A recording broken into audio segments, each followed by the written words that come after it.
Goldmark, and welcome back to another Supremacy 1914 game. Today's game, as always, is our Anti-Goldmark game. Our Anti-Goldmark game at this point is on day, taking a look, day 35. It's gotten pretty far in. Things have gotten rather serious for all powers. So, as you can see, the map is really chaotic, with empires just spanning massive amounts of territory, except me, obviously. So let's just get started and take a look at our lovely summary. Let's just do a summary of what has happened in the past few days, starting with the North American continent. There we go.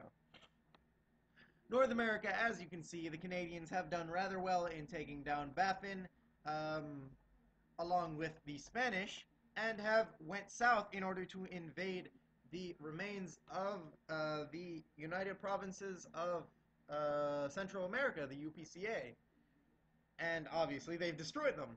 Same thing for the Spaniards. The Spaniards have actually successfully colonized a large portion of eastern North America and have invaded the Confederated States of America.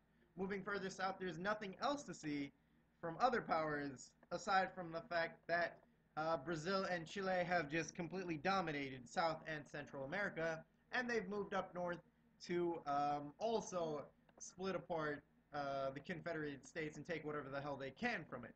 Ireland, in the meantime, has secured a single province in the center, well, in the center of Canada, or Quebec, that region right there.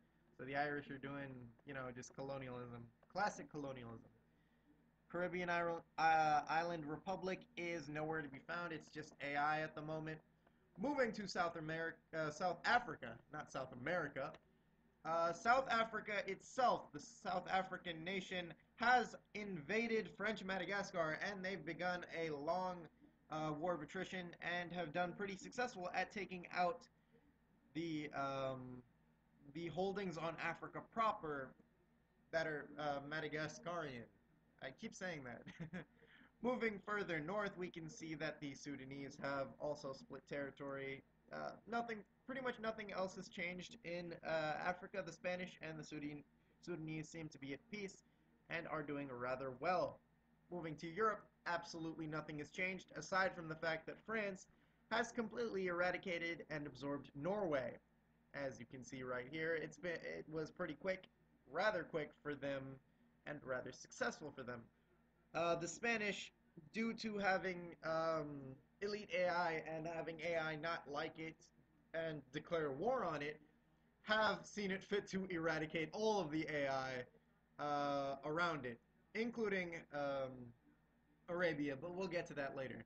Moving to Asia, the Republic of China remains in tatters, fighting the Australians, the Indo-Chinese, and surprisingly enough, the French. The French have been successful in taking the northern chunk, I'm just going to call it a chunk because it's just absolutely marvelous, it's just huge, portion of China, the Manchurian region in particular. The Australians have done rather well, an amazing job in uniting the whole Oceania and I guess Southeast Asia in general. And surprisingly enough, the Indo-Chinese are not dead. They've taken Japan, and they've established a little nation for themselves, a little independent Japanese Indo-Chinese nation. So they're still alive, and I feel like they might be alive for a while to come. Now moving back to us and what we're doing in the region. So, basically, major mistake on my part. Don't leave the game. Don't not focus on the game. Just focus on the game. Arabia, as you can see, was intelligent enough to try to get into my homeland, and it actually took down Gaza from me. So I had to fight an uphill battle. However, the Spanish were pretty successful in assisting me, and unfortunately, they sort of just crushed my dreams of taking the whole Arabian region, peninsula. So I'm pretty disappointed on that. I really wanted Arabia, however, I didn't have the troops to like put into that.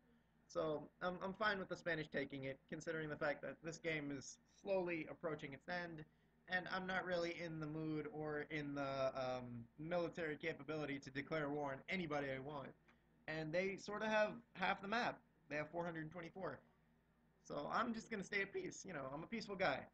I'm I'm more of a Switzerland. So, like, the major thing I'll probably do after taking these two provinces will be to trade off Ibri and Hidiabu for Badr Hunayn and Mecca, most likely, to create a sort of neo-Ottoman empire to just establish those borders and keep things peaceful. And maybe I'll try to get Rafah out of there because I desperately need oil. However, it's sort of not been a bad thing for Spain to take over these provinces, considering the fact that I have absolutely no relations with South Africa, and after taking down French Madagascar, they might want to move north. And there are two different options for it to move north, either into Anglo-Egyptian Sudan, which it most likely won't, considering the fact that they might be allied, or into the Arabian Peninsula, where Spain is, which will most likely be, well, it's basically a double-edged sword for Spain. If they move in, he has a chance to destroy them. However, he has a chance to be destroyed himself. So it's sort of it's bittersweet at that aspect for both me and Spain. Aside from that, things are going rather well.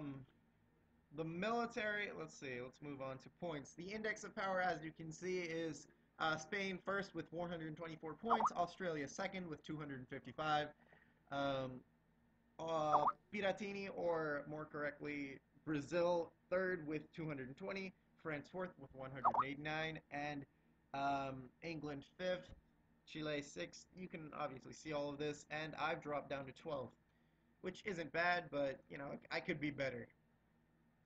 So yeah, that's basically the gist of it. I played a more peaceful game, and I sort of enjoyed this game. That's why I'm more of a diplomatic kind of guy. I'm less of a warlike, more diplomat.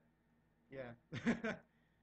Oh, I forgot to mention, the Greeks are actually also invading Madagascar, so they intend to grab these two islands and possibly even Saint Denis, but that's unknown. So yeah, that's basically the ups and downs of the game. That's the gist of it.